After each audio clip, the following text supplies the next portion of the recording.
ഞാൻ ആരാധിക്കുന്നത് കല്ലറയ്ക്കുള്ളിൽ ഇരിക്കുന്ന ഒരു ദൈവത്തെ അല്ല, എവിടെയെങ്കിലും ഇരുത്തിയാൽ അവിടെ ഇരുന്ന് പോകുന്ന ഒരു ദൈവത്തെ അല്ല ഞാൻ ആരാധിക്കുന്നത്.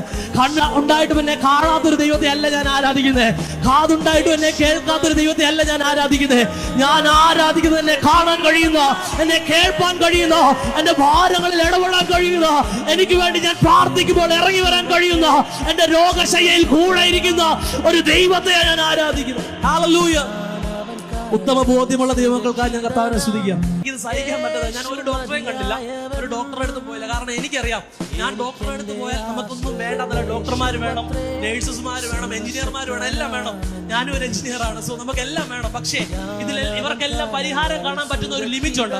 പകൽക്കാലം പ്രാർത്ഥിച്ച ദേവദാസൻ പറഞ്ഞ പോലെ പരിധിയില്ലാതെ ഇടപെടാൻ കഴിയുന്ന ഒരാളെ ഉള്ളൂ, അവന്റെ പേരായ യേശു. ഹല്ലേലൂയ. മാനുഷികമായ കരങ്ങൾക്ക് പരിധിയുണ്ട്, എഴുതി വിടും, ഇത്ര എന്നെ കൊണ്ട് പറ്റത്തുള്ളൂ.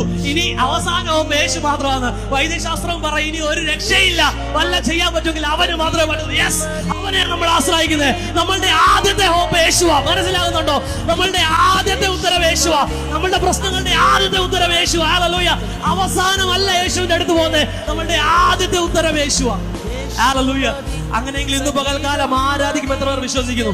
ഞാൻ നിങ്ങളോട് പറയാം, നിങ്ങളുടെ തലയിൽ കൈവച്ചാൽ ഞങ്ങൾ ആരും പ്രവചിച്ചില്ലെങ്കിലും ഇന്ന് പകൽക്കാലം വിട്ടുകൊടുത്ത് നിങ്ങൾ ആരാധിക്കുമ്പോൾ ആ നിലവിളിയുടെ മേൽ യേശുവിനെ നിർത്താൻ കഴിഞ്ഞെങ്കിൽ നിങ്ങളുടെ നിലവിളിക്ക് അത്ഭുതത്തെ ഇറക്കാൻ കഴിയും. ഹല്ലേലൂയ.